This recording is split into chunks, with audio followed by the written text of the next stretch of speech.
Assalamualaikum warahmatullahi wabarakatuh. Ulul habar ngamilah. Alhamdulillah akhirnya hilal-hilal perpanenan di wilayah Bualemo Pohuwato sudah mulai terlihat kawan-kawan. Namun kayaknya ada beberapa petani yang gagal panen. Entah itu karena cuaca, karena mungkin ada yang gagal prediksi untuk waktu penanaman yang tepat agar sesuai dengan curah hujan. Tapi ada juga beberapa petani yang bilang ke saya bahwa gagal tumbuh itu mungkin karena stok pupuk yang juga kurang. Itu karena adanya peraturan baru yang mana petani harus membawa KTP dan berbagai macam peraturan yang ada di situ, sehingganya pembelian itu dibatasi dan sesuai dengan jumlah stok yang bisa didapatkan dari data yang ada di KTP tersebut. Nah, untuk teman-teman semua, kira-kira di wilayah kalian masalahnya apa sehingga terjadi gagal panen? Apa entah karena curah hujan atau mungkin dengan proses untuk mendapatkan pupuk yang terlalu panjang dan terkesan birokrasi lah. Ini pendapat saya nggak tahu ya kalau pendapat kalian bagaimana. Oke, jadi hari ini infonya harga jagung sudah main di harga paling di bawah 4250 dan paling tinggi 4500. Saya nggak tahu ya, kalau siapa tahu ada supplier yang mungkin dapat harga yang lebih tinggi lagi. Tapi kalau di saya mungkin basisnya seperti itu. Tapi yang tadi saya bilang harga gudang ya, bukan harga pembelian di lapangan. Karena kembali lagi harga untuk pembelian jagung di lapangan itu sesuai dengan kondisi jagung Bapak Ibu petani. Karena di gudang itu banyak hal yang akan menjadi tolak ukur dari pemotongan harganya itu, yaitu berdasarkan kadar air dan kondisi barang tentunya. Oke, jadi edisi kita kali ini kita menuju tempat pelotor jagung. Pelotor itu artinya jagung dipipil ya, menggunakan mesin.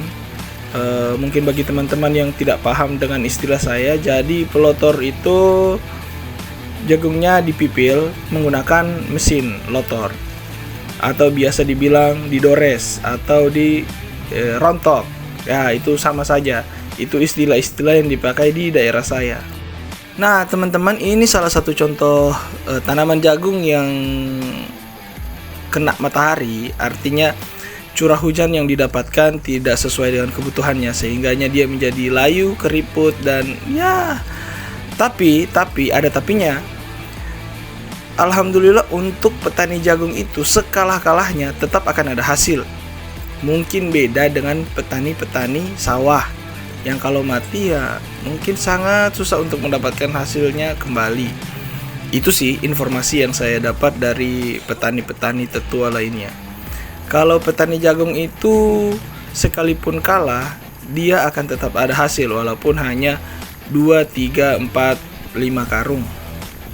Nah, ini jagung-jagung yang sudah mulai kering, mungkin sekitar 1 atau 1,5 bulan sudah bisa dipanen lagi. Nah, untuk informasinya, jagung yang akan kita lihat hari ini adalah jagung langganan saya. Namanya Pak Datu. Dia salah satu petani muda yang ada di Pilulianga.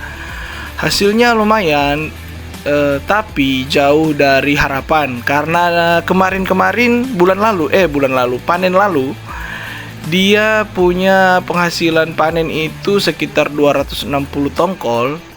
Dan panen kali ini hanya mendapat sekitar 120, hilang setengah dari hasil yang diharapkan. Tapi ya tetap kita syukuri. Insya Allah akan dibalas di panen-panen selanjutnya.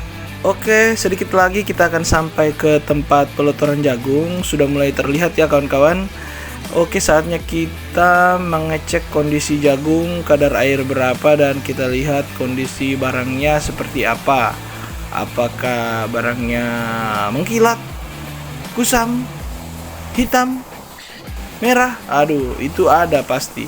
Karena di jagung itu pasti ada yang namanya jagung yang rusak, kena biji mati. Dan kita lihat jagungnya lumayan bagus, mengkilat. Oke, bagi kawan-kawan yang penasaran dengan harga jagungnya ini kita ambil dengan harga berapa, mungkin akan saya bahas di video part 2-nya. Karena ya durasi terlalu panjang kawan-kawan. Oke, see you next time bro. Jangan lupa follow dan subscribe kawan-kawan agar saya bisa lebih semangat lagi dalam membuat konten-konten tentang menjadi pedagang muda hasil bumi di kampung. Terima kasih.